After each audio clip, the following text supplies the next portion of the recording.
Conforme a lo establecido por el artículo 75 de la Ley 26.522 de Servicios de Comunicación Audiovisual, transmiten LRA Radio Nacional y el S82 Canal 7 la televisión pública, junto a todas las emisoras que integran la cadena nacional de radio y televisión de todo el país y el servicio internacional RAE, Radiodifusión Argentina al Exterior. Seguidamente, desde Casa de Gobierno, habla para todo el país la señora Presidenta de la Nación, doctora Cristina Fernández de Kirchner. Muy buenas noches a todos y a todas. Una vez más me dirijo por este medio a todos mis compatriotas para abordar un tema complejo, histórico y que nos atañe no solamente a los argentinos de hoy, sino fundamentalmente a los argentinos del futuro. Pero también tiene una historia que comenzó en 1976, cuando el monto total de la deuda externa, al momento de producirse el derrocamiento del gobierno constitucional, ascendía solamente a 8.000 millones de dólares. A partir de aquel golpe de Estado y a partir de los sucesivos gobiernos democráticos, también desde el 10 de diciembre de 1983 en adelante, esa deuda externa fue creciendo exponencialmente y convirtiéndose en un condicionante severo, crítico del crecimiento argentino, del desarrollo argentino y de las posibilidades de nuestro país como nación. Fue precisamente nuestro gobierno en el año 2003 el que luego del default del año 2001, default que bueno es aclararlo, porque muchas veces cuando hablamos de este tema, y es bueno hacer memoria, y no para reprochar nada a nadie, simplemente para recordarle a todos cómo llegamos al default. El default fue en el año 2001 y se llegó precisamente por ese endeudamiento feroz que fue durante la dictadura, como lo dije, pero también durante un modelo económico neoliberal durante la década de los 90, que fue la convertibilidad, donde bajo una aparente prosperidad para unos pocos, o tal vez al principio muchos, y cada vez se fue acortando más, terminó en una deuda formidable que eclosionó e implosionó en el año 2001, luego del megacanje y del blindaje, que ustedes recordarán también, se pagaron escandalosas comisiones y no hicieron más que seguir aumentando esa deuda externa. Así llegamos al año 2001 con la Argentina defaulteada y, por supuesto, la ruptura institucional que significó que un gobierno constitucional no terminara su periodo. Y tuviéramos también el raro fenómeno de tener 5 presidentes en una semana. En el año 2003, el 25 de mayo, asume precisamente el presidente Kirchner y comienza a abordar este problema que era además tema de todos los partidos políticos. No había partido político, no había movimiento social, no había argentino que no hablara de la deuda externa y estableciera la necesidad de terminar con este flagelo, abordarlo. Algunos hablaban de repudio de la deuda externa, pero todos sabemos que era más que nada un eslogan, fundamentalmente porque a partir del 10 de diciembre de 1983, todos los congresos, todos los parlamentos, que son los que tienen la facultad constitucional de legislar y de aceptar o rechazar una deuda, aceptaron puntualmente la deuda y esta deuda se fue acrecentando cada vez más. Quiero retornar entonces a ese 2003 en el cual comenzamos a negociar febrilmente, también durante el año 2004, hasta que pudimos llegar a un acuerdo luego de numerosas negociaciones, viajes por todo el mundo, presentaciones en Abu Dhabi inclusive, a reestructurar esa primera parte de la deuda que llegó exitosamente a un 76%. En ese momento 76%, 2005 estoy hablando, 76% de nuestros acreedores aceptaron quitas y esperas, que significa reducción de la deuda. Por primera vez un gobierno comenzaba a reducir la deuda externa y no a aumentarla. Y también por primera vez, curiosamente, empezaba a pagarla, porque todas las otras pagos en realidad nunca fueron pagos, eran simplemente una bicicleta financiera donde daban un préstamo que en realidad era un asiento contable para refinanciar, incrementar intereses punitorios y así seguir creciendo la deuda como una inmensa bola de nieve que parecía no detenerse jamás. En el año 2005, reitero, reestructuramos con mucho éxito el 76% de nuestra deuda y desde allí comenzamos a pagar. El gobierno que no había contraído ninguna deuda, que por el contrario pagaba la deuda de todos los gobiernos anteriores. Luego, en el año 2010, también encaramos otra parte de la reestructuración de la deuda y allí llegamos a una adhesión aún mayor. Ahí llegamos luego de numerosos viajes que se hicieron por todo el mundo, fundamentalmente por Italia, por Alemania, por Japón, donde habían quedado muchos pequeños tenedores no individualizados. Logramos también una adhesión que nos llevó a la cifra inédita en materia de reestructuración soberana de deuda de las características que había tenido la Argentina del 92,4%. En el medio de todo esto, no solamente hicimos esta reestructuración de deuda, pagamos al Fondo Monetario Internacional para precisamente adquirir autonomía en el diseño de nuestras políticas económicas, sociales y en definitiva convertirnos en una nación. También recientemente pagamos o acordamos, sí, con el Club de París, una deuda que también provenía de 1956.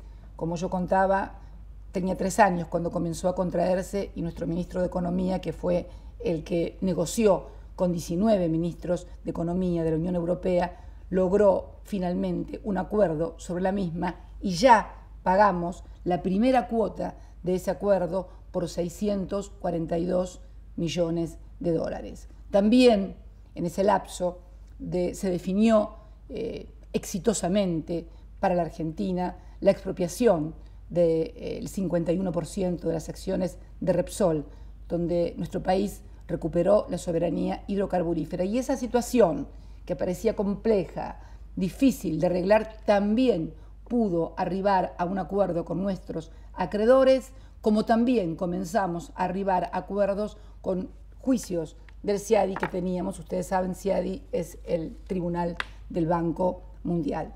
En síntesis, si tenemos que definir estos años, diríamos que son años de desendeudamiento, pero también de desarrollo, porque todo esto no se pagó con el hambre del pueblo. Debemos decir que de esa Argentina defaulteada en el año 2003, que recibimos con el 25% de desocupación, con el 54% de pobreza, con más del 27% de indigencia y con todas las carencias que teníamos los argentinos de industrias, de fábricas, de trabajo, de jubilaciones, de cobertura social, de derechos, en definitiva, de derechos a una vida mejor, también paralelamente al pago de esa deuda pudimos pagar gran parte de la deuda social interna argentina. ¿Y por qué digo gran parte y no digo toda? Porque, como digo siempre, mientras haya un pobre en el país, nunca estaremos satisfechos y estaríamos en deuda con los argentinos.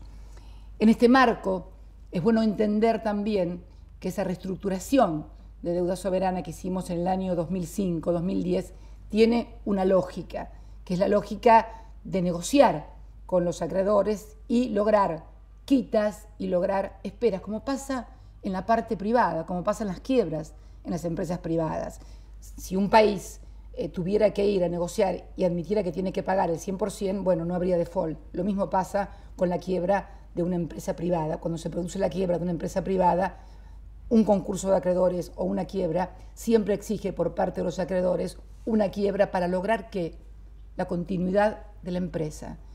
Y esta reestructuración de deuda soberana, que tuvo una quita importante del 65% y plazos de espera muy importantes, también tuvo un objetivo: lograr la continuidad del país, lograr la viabilidad de la República Argentina. La diferencia es, claro, que todos los países tienen leyes de quiebra, pero no hay una ley internacional para reestructuración o para quiebra de países soberanos. En este marco se produjo el conflicto que comenzó y que tomó gran estado público en los últimos tiempos con los denominados fondos buitres. ¿Qué son los fondos buitres? Y con los que también intentamos negociar y también se nos reprochó desde algunos sectores que no negociábamos. Por definición, un fondo buitre, el negocio de un fondo buitre es no negociar. Hay dos tipos de acreedores de un país. Los que negocian y luego con reestructuraciones, que fue lo que pasó en el año 2005 y 2010, unos tardaron más en entrar que otros, hubo mucha negociación, que quitas, que esperas, qué tipo de bonos, qué plazos, etc. Una negociación de esa naturaleza. Y los otros, los fondos buitres, los que adquieren títulos de deuda de países que ya han sido defaulteados, inclusive muchos de los fondos buitres que hoy nos acosan judicialmente, lo adquirieron inclusive después del 2008, después de la quiebra de Lehman Brothers. ¿Y cuál es el negocio de los fondos buitres? Precisamente no negociar. Este es el gran negocio. ¿Por qué? Porque mediante el acoso judicial, mediante la vía judicial, pretenden cobrar el 100% punitorios e intereses a un nivel de usura, a punto tal que obtienen sentencias como la del juez Griesa, que establece un 1.680% de intereses en apenas 4 o 6 años. Pero no solamente eso, avanzan con el acoso judicial, con medidas de embargos, con juicios. Yo quiero leer, para no equivocarme, algunas de las cifras que hemos tenido, los juicios que hemos tenido y sobre qué hemos tenido embargos argentinos en los últimos años. Desde el año 2001, fíjense ustedes que le estoy diciendo desde el año 2001, no desde el año 2003.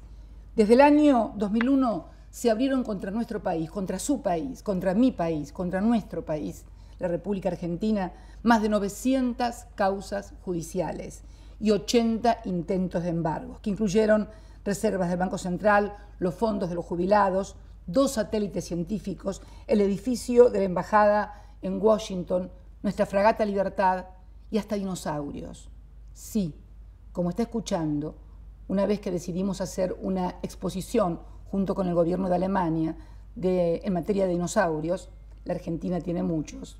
Bueno, en realidad tiene varios tipos de dinosaurios la Argentina, pero los que mandamos a Alemania son los dinosaurios paleontológicos, los que encontramos en excavaciones. La Argentina es muy rica en este sentido. También intentaron embargarnos estos restos fósiles, que gracias al gobierno alemán, a la intervención del gobierno alemán y a la actividad muy importante que tuvo en ese momento la embajada alemana en la Argentina, logramos que no fueran embargados. Pero bueno, cuando todo esto fracasó, cuando los juicios fracasaron, ¿por qué fracasaban? Porque hay un principio de inmunidad soberana. Los bienes de propiedad pública del Estado son de carácter inembargable. No pueden, ¿por qué? Porque hay un reconocimiento de soberanía e inmunidad soberana que forma parte del derecho internacional. Por eso formamos parte de Naciones Unidas, por eso la mayoría de los países cuando tienen un conflicto recurren a la Haya, como también lo hemos hecho nosotros, como lo ha hecho Italia, Francia, Alemania, han aceptado esa jurisdicción. Pero este aquí que el juez Griesa en los Estados Unidos inventó al servicio de los fondos buitres una novedosa forma de coacción, la extravagante, y quiero dejar claro que este término extravagante no me pertenece, sino que fue utilizado por el gobierno de los Estados Unidos cuando actuó como amigos Curiae, una extravagante interpretación de la cláusula pari passu, utilizada para asegurar la ganancia, esta que yo les decía, del 1600, y al no poder embargar ni dinosaurios, ni satélites, ni fragatas, ni embajadas, ni fondo de los jubilados, ni al Banco Central, ni al Banco Nación, ¿qué embargó? Lo que no era de la Argentina. Los fondos, los recursos de los tenedores que habían entrado al canje 2005 y 2010. Eso es lo que hizo el juez Griesa cuando decretó el embargo de los fondos que no nos pertenecen, que son de terceros. Sin embargo, Argentina cumplió de acuerdo a los contratos que había firmado con sus adherentes, sus bonistas adherentes del 2005 y del 2010, y depositó en tiempo y forma y en el Banco de Nueva York, que era el fondo fiduciario establecido en cada uno de los prospectos y en cada uno de los contratos la suma de 1.150 millones de dólares. Fue un pago en pesos de 317 millones, el equivalente a 317 millones de dólares en pesos, y 833 millones de dólares en moneda estadounidense. Del pago en dólares, Ley Argentina son 292 millones de dólares, que finalmente el juez, luego de idas y venidas y con un total desconocimiento, y yo creo que casi actuando a favor de los fondos buitres, como lo demuestran no las impresiones o las percepciones que siempre son subjetivas que podemos tener quienes escuchamos, leemos o miramos, sino simplemente las versiones taquigráficas de las sesiones y de las audiencias que tuvieron lugar en la ciudad de Nueva York, actuaba manifiestamente a favor de los fondos buitres, donde prácticamente los propios periodistas lo decían, parecía que estos dictaban y manejaban la situación en cada una de las audiencias. Del pago en dólares, ley extranjera son 541 millones de dólares, 2 millones son ley de Tokio y están cruzados y los tiene el JP Morgan en Tokio, y 539 millones de dólares quedaron en una suerte de limbo jurídico, porque ni fueron embargados, ni le fueron pagados a quienes son sus legítimos dueños. La Argentina pagó, como lo reconoció el propio Banco de Nueva York, como lo reconoció el propio juez Griesa, y como no lo puede dejar de reconocer ninguna persona sensata y con sentido común, en la fecha y en el lugar que había que pagar y en el día que había que pagar, inclusive antes, porque aquí era feriado en la Argentina depositó todos y cada uno de esos 1.150 millones de dólares, como lo viene haciendo rigurosamente desde el año 2005. Sin embargo, nos encontramos con esta medida absolutamente insólita e inédita de apropiarse de fondos de terceros, en este caso los tenedores de los canjes. ¿Qué debe hacer Argentina? Bueno, Argentina, porque siempre se dijo que Argentina no quería negociar, no quería pagarle a ese 7,6%. Bueno, Argentina intentó y concurrió a todas las audiencias e inclusive, y lo voy a reiterar una vez más, por primera vez desde el año 2001, por primera vez del año 2001, si les gusta desde el año 2002, si les gusta desde el año 2003, un ministro de Economía de la República Argentina tuvo 2 reuniones con los titulares o los representantes de los fondos buitres para intentar llegar a un acuerdo. Y fue imposible, porque el negocio, como les dije antes, es no negociar. Algunos aquí en la Argentina dijeron que había impericia o inexperiencia por parte de una señora, en este caso quien les habla, que está sentada en este sillón no por ser señora, sino por haber sido votado por una buena parte de los argentinos y de su joven ministro de Economía. Concurrieron luego esas negociaciones, pudimos enterarnos a través de los medios no solamente nacionales, sino también internacionales, que intentaron negociar con ellos bancos nacionales, expertos en negociación, en hacer negocios. Luego también fracasaron ellos. Luego fueron los bancos extranjeros, JP Morgan y otros bancos a los que nadie creo que podrá tachar de no tener pericia a la hora de negociar o de abordar temas de carácter financiero. Son especialistas en ellos y también fracasaron. Yo leía en un discurso a la ciudadanía la semana pasada, donde comentaba que el titular de uno de los fondos, del Fondo Aurelius, dijo: dimos por terminar las negociaciones porque ninguna de las ofertas que hemos escuchado ni remotamente se acercan a lo que nosotros pretendemos. Obviamente pretenden el 100% y un interés del 1.680% en dólares, algo realmente impagable y yo creo que inmoral en el mundo contemporáneo, porque es directamente la práctica de la usura internacionalizada y fundamentalmente aceptada por un juez. La Argentina y lo hemos dicho siempre, tiene el deber de garantizar, y lo hemos dicho una y mil veces y lo volvemos a repetir, el pago, en primer término, de defender la reestructuración de la deuda del 2005 y del 2010, que son los que confiaron en la Argentina, ese 92,4% que creyó en Argentina y que viene recibiendo puntualmente lo que le corresponde, los intereses y los pagos que ha recibido. Y también hemos dicho que queremos solucionar el 100% de los tenedores de bonos de deuda argentina en forma justa, equitativa, legal y sustentable. Y queremos hacerlo también de manera definitiva, porque el próximo 30 de septiembre tenemos otro pago de 200 millones de dólares y evidentemente, dada la obstrucción que ha habido para que los bonistas cobren, porque han obstruido el cobro de los bonistas, como no pudieron impedir el pago.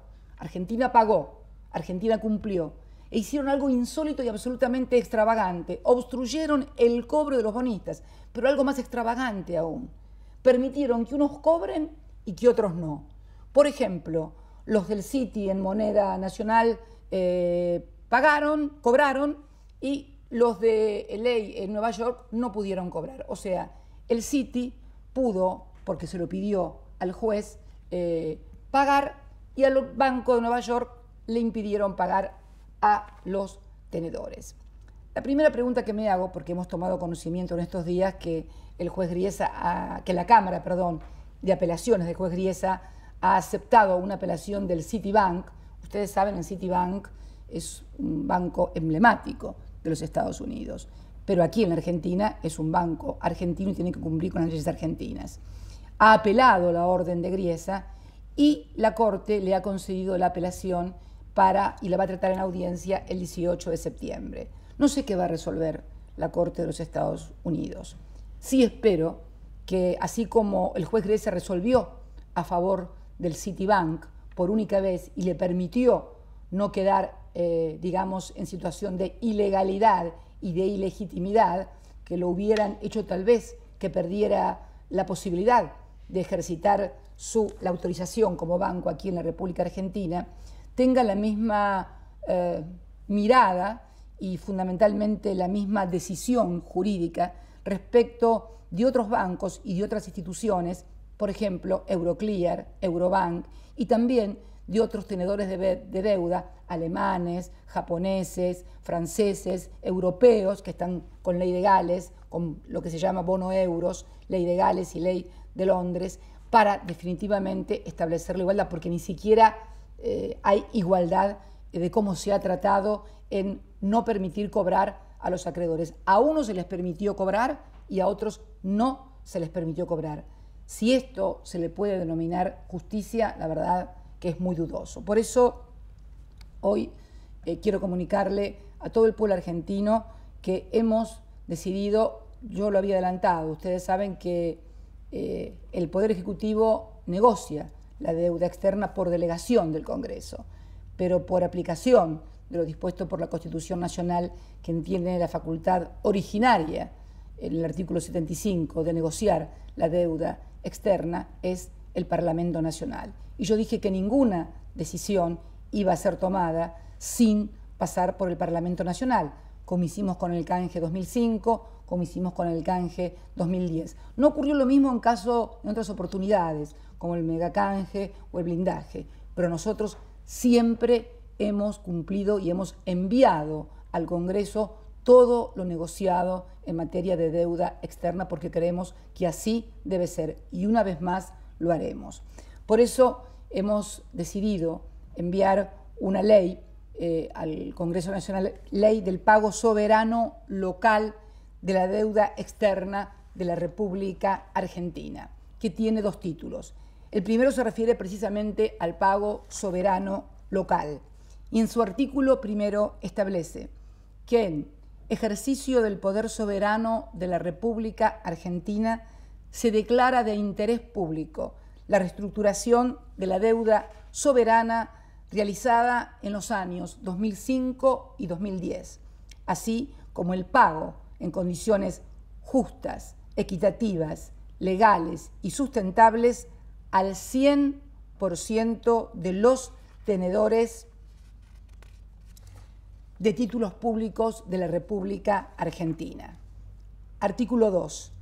La presente ley tiene por objeto implementar instrumentos legales que permitan el cobro de los servicios correspondientes al 100% de los títulos emitidos en el marco de la reestructuración de deuda soberana 2005-2010 en salvaguarda del orden público nacional y de los contratos celebrados en el marco de dicha reestructuración.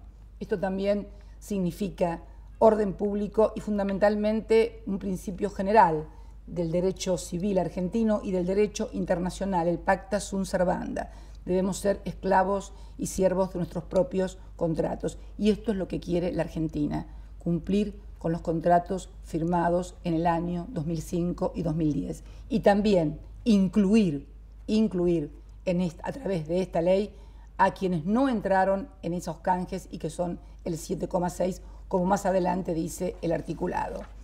El capítulo segundo habla del mecanismo para salvaguardar el cobro de los tenedores que adhirieron a la reestructuración de la deuda en los años 2005 y 2010. Artículo 3.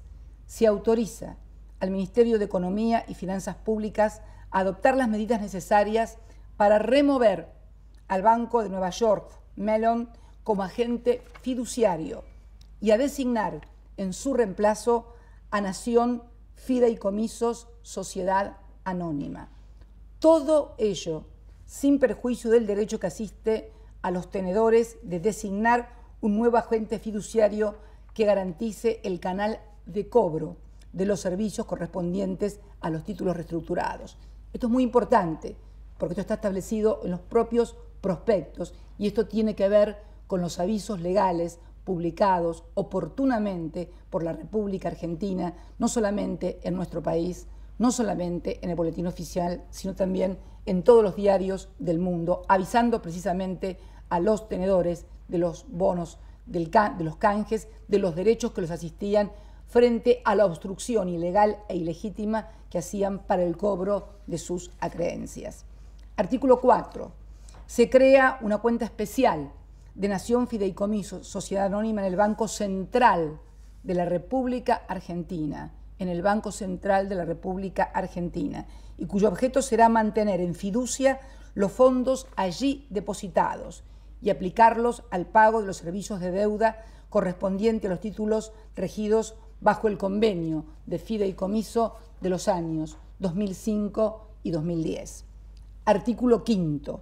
Se autoriza al Ministerio de Economía y Finanzas Públicas a pagar en las fechas de vencimiento correspondientes los servicios de los títulos regidos bajo el convenio de fideicomiso de los años 2005 y 2010 en la cuenta creada por el artículo 4 de la presente ley, que recién hacía referencia, donde serán mantenidos en exclusivo beneficio de los tenedores hasta su efectivo cobro. Porque es muy importante esta figura que hemos creado del fideicomiso, porque cuando uno pone algo en una cuenta corriente común, puede sacarla, trasladarla y destinarla a otros fines. Cuando uno constituye un fideicomiso con fines específicos determinados por ley, la única aplicación que se le puede dar a esos recursos, a esos fondos, son los establecidos por la propia ley que aprueba el fideicomiso, con lo cual hay una certeza absoluta que se le otorga a los acreedores de que esos recursos que se depositen puntualmente en esa cuenta del Banco Central de la República Argentina, nadie, ningún presidente ni nadie podrá tocarlos porque son precisamente de nuestros acreedores. Artículo 6. Los fondos correspondientes a los pagos dispuestos en el artículo anterior serán distribuidos a través de las nuevas entidades que a tales fines designe el Ministerio de Economía y Finanzas Públicas o los tenedores de títulos regidos bajo el convenio de fideicomiso del 2005-2010, de conformidad con dicho convenio, siendo las divisas allí depositadas de libre disponibilidad para los tenedores. ¿Qué significa esto? el propio contrato establecía que los acreedores, esto es los tenedores de los bonos emitidos en el 2005 o en el 2010, podían, comunicándoselo a la República Argentina, cambiar de fideicomiso y decir, deposíteme los fondos en tal parte, y nosotros podíamos hacerlo. Es más, debíamos hacerlo de acuerdo a la ley de contrato. Artículo 7. En caso que con motivo de la ilegítima e ilegal obstrucción de los mecanismos de cobro de los servicios de los títulos reestructurados, sus tenedores optaren en forma individual o colectiva por solicitar un cambio en la legislación y jurisdicción aplicable a sus títulos, se autoriza al Ministerio de Economía y Finanzas Públicas a instrumentar un canje por nuevos títulos públicos regidos por legislación y jurisdicción local en términos y condiciones financieras idénticas y por igual valor nominal a lo de los títulos reestructurados que se presentaren a dicha operación de canje. Esto es muy importante porque esto permitiría, si algún tenedor así lo quisiera, poder canjear su título si lo desea, porque esto es absolutamente voluntario, si lo desea, en los mismos términos, en la misma moneda, con los mismos plazos, por legislación local y en jurisdicción local, precisamente para asegurarle el cobro. Pero esto es una opción que tienen los tenedores, no es una obligación, porque no le podemos imponer obligaciones de acuerdo a los contratos. La obligación que tenemos por contrato es siempre garantizar que puedan cobrar. Por eso, debido a la obstrucción del juez Griesa, estamos precisamente y recuperando también por imperio de la soberanía nacional esta norma que va a ser tratada por nuestro Parlamento. Artículo 8. Se autoriza al Ministerio de Economía y Finanzas Públicas a instrumentar el canje de los títulos públicos que fueran elegibles y que aún no ingresaron a la reestructuración de deuda soberana 2005-2010, conforme establecido por la Ley 26.886.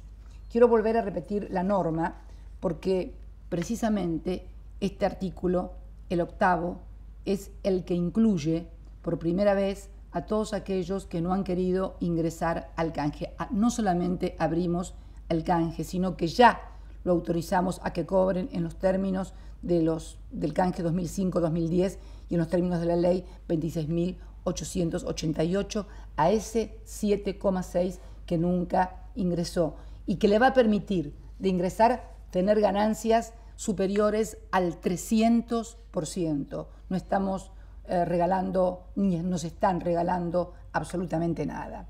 Artículo 9. A los mismos fines se crea otra cuenta especial, se crea una cuenta especial de Nación Fideicomiso Sociedad Anónima en el Banco Central también de la República Argentina, abierta en virtud de la buena fe de la Nación Argentina y de su voluntad y capacidad de pago en condiciones equitativas para todos sus acreedores, según la interpretación convencional y generalmente aceptada del término pari passu. Yo le agregaría, no sé si los legisladores así lo estimarán, del derecho internacional y de la más elemental y racional lógica.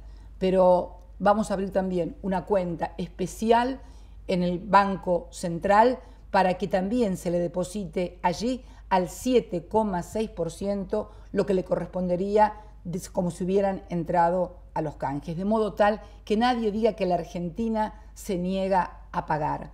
Lo que la Argentina se niega y cualquier otro país se negaría es a ser extorsionado. Artículo 10, eso lo digo yo. Artículo 10. Se autoriza al Ministerio de Economía y Finanzas Públicas a depositar en la cuenta creada por el artículo 9, o sea, el artículo anterior, de la presente ley, en las fechas de vencimiento correspondientes, una cantidad de fondos equivalente a los que correspondería pagar por los servicios de los nuevos títulos públicos que en el futuro se emitan. O sea, no es que vamos a esperar que ese 7,6% venga a presentar o a pedirnos el canje y emitir títulos. No, para mostrar esta buena voluntad y capacidad de pago, vamos a depositar aún sin que se presenten al canje para que estén a su disposición cuando decidan hacerlo y podamos emitir los títulos, lo que les correspondería en materia de intereses respecto de los otros acreedores también. De acuerdo a lo previsto en el artículo 1 de la Ley 26.886, en reemplazo de aquellos que aún no ingresaron a la reestructuración de la deuda soberana 2005-2010. Artículo 11. Los fondos que correspondan a los pagos dispuestos en el artículo anterior serán entregados a los tenedores que participen de la operación de canje que se disponga en los términos de la Ley número 26.886, junto con los nuevos títulos públicos correspondientes al momento de su colocación. Título 2. Capítulo único del orden público de la presente ley. Artículo 12. La presente ley es de orden público y entrará en vigencia a partir del día de su publicación en el Boletín Oficial. Artículo 13. Los pagos previstos en los artículos 5 y 10 serán atendidos con cargo a la jurisdicción 90, Servicios de la Deuda Pública. Artículo 14. Se faculta al Ministerio de Economía y Finanzas Públicas a dictar las normas aclaratorias y complementarias que fueran necesarias para instrumentar el cumplimiento de la presente ley. En unos instantes más, cuando yo termine de hablarles a todos ustedes, a mis compatriotas, va a aparecer en la página de Presidencia y también en la página del Ministerio de Economía el texto completo de la ley, como así también los frondosos fundamentos con que va acompañado. Inclusive, cuando lo remitamos al Congreso de la Nación, va a ir acompañado del expediente completo de la deuda, de todo lo que hay en ella, para que todos los legisladores puedan acceder a toda la documentación. No se va a enviar normalmente, como se hace, fundamentos y proyectos. Se va a mandar también el expediente completo, porque la historia no empezó ayer, ni termina hoy, ni mañana. La historia continúa y hay diversos actores en el medio de esta historia.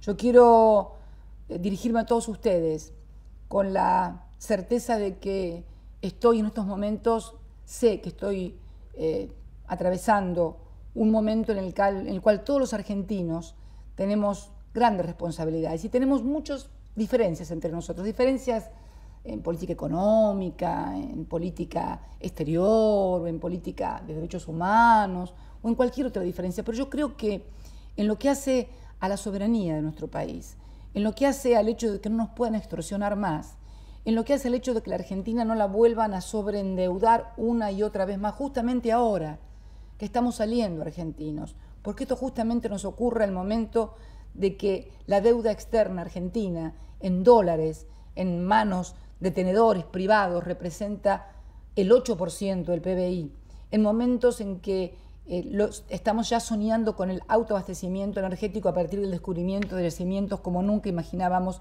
que teníamos y que nos vuelven a convertir en un país petrolero y en un país con mucho gas, en estos momentos en que la Argentina, no para mi gobierno, porque a mí me falta muy poco tiempo para terminar mi mandato. Esto es para los futuros gobiernos, no es para el mío, es para los futuros gobiernos, es para las futuras generaciones, porque si yo firmara lo que algunos pretenden, la bomba no explotaría ahora, al contrario, seguramente habría aplausos, seguramente encontraría titulares maravillosos en los diarios y seguramente, bueno, encontraría a alguien que vendría a prestarle nuevamente a la Argentina a tasas que, bueno, vaya a saber, a lo mejor tal vez más bajas, más altas, no importa, pero entraríamos nuevamente en esa ronda infernal de endeudamiento que es precisamente lo que nos ha tenido totalmente sujetados durante tanto tiempo y que fue lo que permitió que durante décadas generaciones y generaciones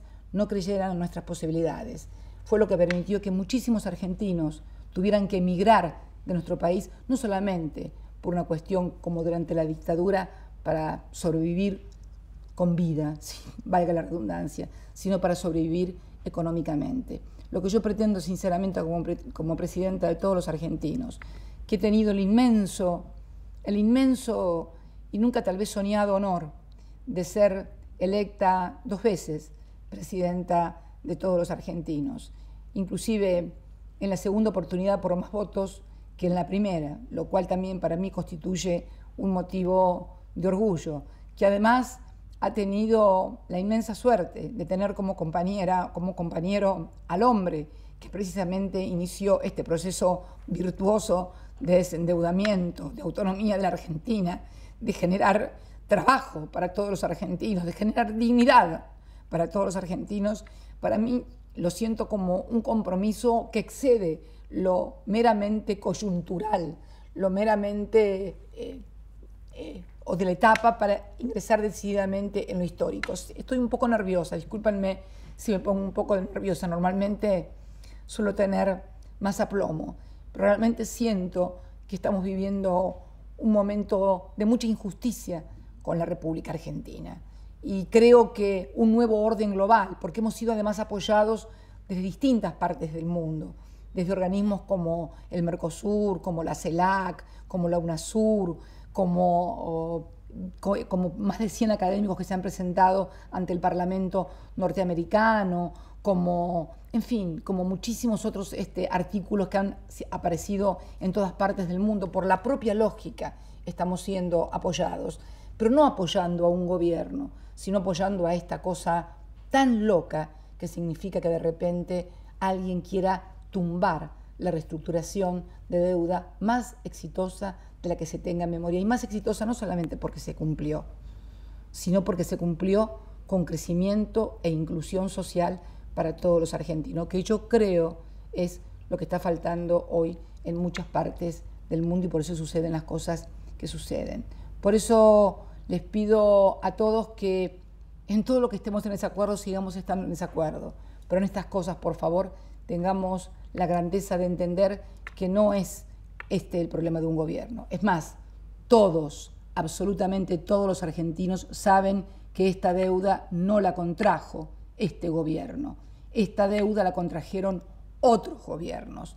Este gobierno lo único que está haciendo es pagando esa deuda. Y vuelvo a reiterar, para mí sería muy fácil firmar y bueno, me voy y acá no ha pasado nada. Pero no es esa mi forma de tener ejercicio responsable de la gestión y fundamentalmente ejercicio responsable del rol que tenemos que jugar cada uno de los hombres y mujeres en los cuales nuestro pueblo ha confiado y ha depositado no solamente su voto, que es electoral, circunstancial y tal vez coyuntural, sino sus ilusiones, sus esperanzas y sus sueños. Y yo les puedo asegurar, compatriotas, que los sueños, las ilusiones y las esperanzas que tienen millones de argentinos no son diferentes de acuerdo al partido al que pertenezcan, más allá de minorías que piensen que es posible retornar a un pasado neoliberal. Así que, enviando y cumpliendo con mi palabra, tal cual lo dije, de enviar al Parlamento todo el tratamiento, mañana el ministro de Economía, conjuntamente con el secretario legal y técnico de la Presidencia, la Procuradora del Tesoro y otros funcionarios, darán más detalles de esto en una conferencia de prensa y luego también concurrirán, como es su deber, al Parlamento argentino cuando él mismo decida, y espero que sea pronto, abordar el tratamiento de este proyecto de ley que esta misma noche será remitido. Muchas gracias y tengan todos ustedes muy buenas noches. Conforme a lo establecido por el artículo 75 de la Ley 26.522 de Servicios de Comunicación Audiovisual, transmitieron hasta aquí LRA Radio Nacional y el S82 Canal 7 de la Televisión Pública, junto a todas las emisoras que integran la cadena nacional de radio y televisión de todo el país y el servicio internacional RAE, Radiodifusión Argentina al Exterior. A partir de este momento, las emisoras participantes continúan con sus respectivos programas.